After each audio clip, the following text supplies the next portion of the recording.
RTV app వార్తల్ని క్షణాల్లో చదివే అవకాశం ఉంటుంది. ఒక న్యూస్ పేపర్, ఒక టెలివిజన్ ఛానల్ మీ చేతుల్లో ఎప్పుడూ ఉంటాయి.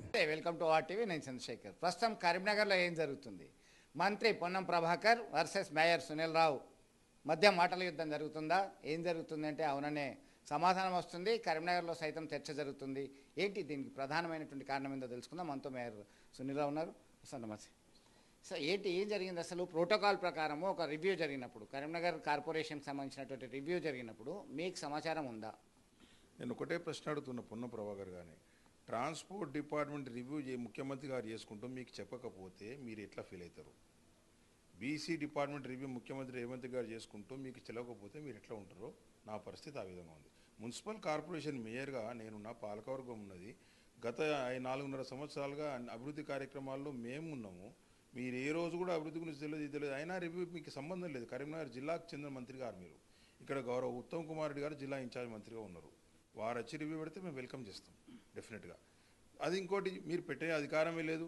లేని అధికారాన్ని చేతిలోకి తీసుకొని మాకు సమాచారం లేకుండా మా డిపార్ట్మెంట్ ఏదో పిలవడం చాలా దుర్మార్గమైన చర్య ఇది. ఎందుకంటే కరీంనగర్ నగర ప్రజలను, కరీంనగర్ కార్పొరేషన్ పాలకవర్గాన్ని అవమానించేందుకు మీరు చేసిన కార్యక్రమం ఇది. మీకు కరీంనగర్లో జరిగే డెవలప్మెంట్ గురించి మీకు అవగాహన ఉందా అసలు? మీకు గత 10 సంవత్సరాల నుంచి కరీంనగర్లో మరి అప్పుడున్న టీఆర్ఎస్ ప్రభుత్వం ఆధ్వర్యంలో జరిగిన డెవలప్మెంట్ గురించి మీకు అవగాహన ఉందా అసలు? మీకు అవగాహన లేదు. మీకు ఏమి లేదు. వ్యక్తిగత ఎజెండా పెట్టుకొని కరీంనగర్ ప్రజలు నన్ను ఓడగొట్టిన 3 సార్లు, వీళ్ళు ఏ విధంగా పన్ను అభివృద్ధి ఆపాలి, కక్ష సాధింపు చర్యలు చేయాలనే ఆలోచనతోనే పెట్టిండు. అధికారులను బ్లేమ్ చేసే ప్రయత్నం చేస్తుండు. నేను దాన్ని తీవ్రంగా ఖండిస్తూ ఉన్నా. ఇప్పుడు స్మార్ట్ సిటీకి సంబంధించి అప్పుడున్న జిల్లా కలెక్టర్ శశాంక్ గారు, అప్పుడున్న మున్సిపల్ కమిషనర్ వల్లూరు క్రాంతి గారు, దాని తర్వాత వచ్చిన కలెక్టర్ ఖన్నన్ గారు, దాని తర్వాత వచ్చిన అడిషనల్ కలెక్టర్ గరిమా అగర్వాల్ గారు, దాని తర్వాత వచ్చిన కమిషనర్, ప్రతి ఒక్కరికి సంపూర్ణ అవగాహన ఉంది.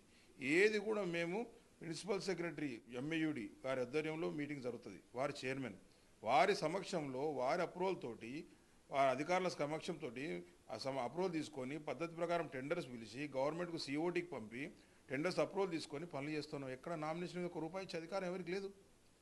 దీనిలో మీరు ఇన్ని బ్రహ్మాండంగా కరీంనగర్ ఇంత గొప్పగా మారిపోయింది. ఈరోజు 4.5 సంవత్సరాల్లో ప్రజలు ఆశ్చర్యం చేసిపోతూ ఉన్నారు. మా శాసనసభ్యులు గంగుల కమలాకర్ గారి నాయకత్వంలో 100 కోట్ల నిధులు తీసుకొచ్చి అభివృద్ధి చేసినాం. ఏ రోజు మీరు అభివృద్ధి అనేది మీకు అభివృద్ధి అనే ఆలోచన మీకు రాదు. ఏం సంబంధం లేదు. ఏదో మున్సిపల్ జరిగిన వాటిని మమ్మల్ని కంప్లీట్గా మున్సిపల్ కార్పొరేషన్ డిఫేమ్ చేస్తానికే పెట్టినని భావిస్తాను నేను. మున్సిపల్ కార్పొరేషన్ జరిగిన అభివృద్ధిని అధికారులను బెదిరించడానికి పెట్టిన మీటింగ్ అని నేను భావిస్తూ ఉన్నాను. ఇది మంచి పద్ధతి కాదు, సాంప్రదాయం కాదు. అధికారం అనేది ఎవరికి శాస్త్రం కాదు. అధికారంలో ఉన్నప్పుడు మీ పరిమితికి, మీ హోదాకు తగ్గట్టుగా మీరు వ్యవహరిస్తే చాలా మంచిది. ఎవరికి గౌరవం వారికి ఇచ్చి మీరు పనిచేసుకోండి, తప్పకుండా మేము వెల్కమ్ చేస్తాం.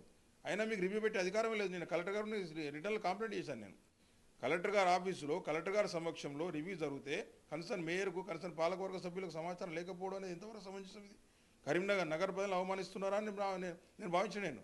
దానికైనా ప్రొటెక్ట్ చేస్తూ ఉన్నాను. నేను విచారణకు ఎలాంటి విచారణ ప్రభుత్వం ఏదైనా చేసుకోరు. ఇప్పటికే విజిలెన్స్ విచారణ నడుస్తూ ఉన్నది. ఒక దినమే నడుస్తుంది. రాష్ట్రంలో చాలా వాటి మీద నడుస్తూ ఉంది. చేసుకుంటే బాధలేదు.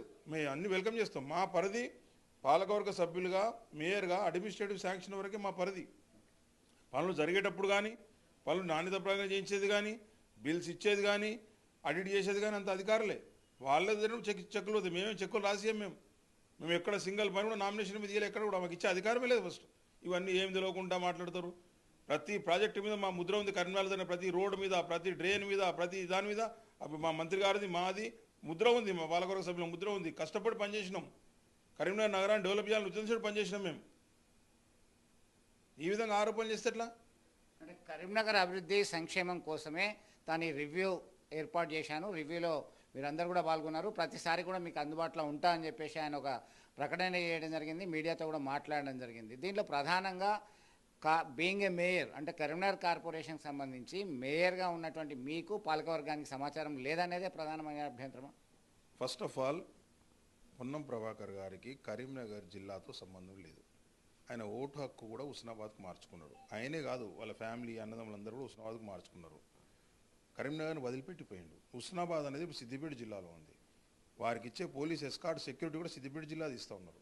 నేనేమంటా, మీకు రివ్యూ చేసే అధికారం లేదు. ఫస్ట్ ఆఫ్ ఆల్ ఒక మంత్రిగా మీరు ఇంట్లో ఎవరో పిలిపించుకొని మాట్లాడితే మాకు అభ్యంతరం లేదు. కలెక్టరేట్లో రివ్యూ చేసే అధికారం మీకు లేదు. బీసీ డిపార్ట్మెంట్ చేసుకోవచ్చు మీరు. కొంతమంది నేతలు చెప్తున్నారు ఆయన రాష్ట్రానికి మంత్రి ఎక్కడైనా రివ్యూ చేయొచ్చని, పిసిసి సెక్రటరీ హోదాలో ఉన్నటువంటి నాయకులు. వాళ్ళు తెలియక మాట్లాడితే నేనేం చెప్పలేను.